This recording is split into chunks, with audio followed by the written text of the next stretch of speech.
मच्छरदानी और कॉइल से नहीं, एंटी मॉस्किटो ट्यूब से मरेंगे मच्छर। चाहे आप मच्छरों से बचने के लिए कोई भी तरीका आजमाएं, किसी न किसी तरह मच्छर आप तक पहुंच ही जाते हैं। एक बार घर के अंदर आ जाने के बाद उनसे बचना काफी मुश्किल हो जाता है, लेकिन विज्ञान ने अब एक नई तरकीब ढूंढ निकाली है। इससे आपको मच्छरों से पूरी तरह से छुटकारा मिल सकता है। मच्छर सिर्फ आपका खून चूसकर आपको परेशान ही नहीं करते, बल्कि ये सेहत के लिए भी गंभीर खतरा पैदा करते हैं। नीदरलैंड्स के कीट वैज्ञानिक बार्ट क्लोन्स मच्छरों को काबू में लाने की कोशिश कर रहे हैं। वो बीते 22 सालों से मच्छरों पर रिसर्च कर रहे हैं। हफ्ते में 2 बार वो लैब में जाकर मच्छरों से अपना खून चुसवाते हैं। ये उनके प्रयोग का हिस्सा है। क्लोन्स बताते हैं ये करोड़ों सालों से हमारे बीच हैं। ये लोगों को खोजने में और बीमारियां फैलाने में माहिर हैं। हम इंसानों के लिए इन्हें नियंत्रित करना मुश्किल साबित हुआ है, क्योंकि अगर हम इन पर कीटनाशक छिड़केंगे तो वो प्रतिरोधी क्षमता हासिल कर लेते हैं। इसलिए हमें इन मच्छरों को मारने का कोई नया और रचनात्मक तरीका ढूंढना पड़ रहा है। मच्छर रात में काटते हैं। वो खिड़कियों, झरोखों या अन्य खुली जगहों से इमारतों में घुसते हैं। ऐसे में उन्हें अंदर आने से कैसे रोका जाए? एक यूरोपीय रिसर्च प्रोजेक्ट ने अब इसका आसान तरीका खोजा है।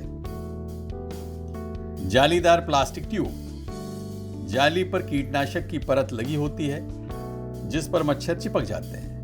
क्नोल्स बताते हैं झरोखे रहेंगे, लेकिन उनके छेद में हम जालीदार ट्यूब लगाएंगे। जाली में कीटनाशक होगा। इंसान की गंध पाकर जैसे ही मच्छर एक निश्चित दायरे में आएंगे, जाली उन्हें फांसेगी और कीटनाशक मार डालेगा। इस डिवाइस का परीक्षण तंजानिया में 1300 से ज्यादा घरों में किया जा चुका है और नतीजे अच्छे रहे हैं। अब स्थानीय निर्माण कंपनियों के साथ काम किया जा रहा है ताकि एंटी मॉस्किटो ट्यूब्स को नई इमारतों में लगाया जा सके। 7 महीनों तक चले प्रयोग में रिसर्चर गेज के संपर्क में आने वाले सभी 100% मच्छरों को मारने में कामयाब रहे।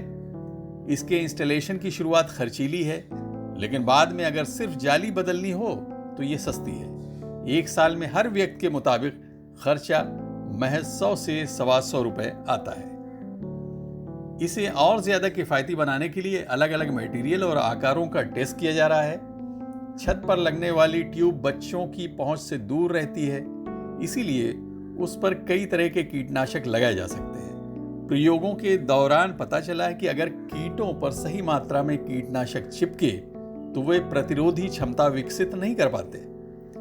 बार्ट क्लोन्स कहते हैं कि अब हमारे पास अफ्रीका में मलेरिया को नियंत्रित करने के 2 मुख्य तरीके हैं। एक है अंदर दीवारों पर कीटनाशकों का छिड़काव, जो साल में 2 बार किया जाता है। मच्छरदानी का इस्तेमाल इसका दूसरा तरीका है। जालियां, इंडोर स्प्रे और ये ट्यूब। इस तकनीक का इस्तेमाल कर एशिया और दक्षिण अमेरिका में भी लाखों जानें बचाई जा सकती हैं।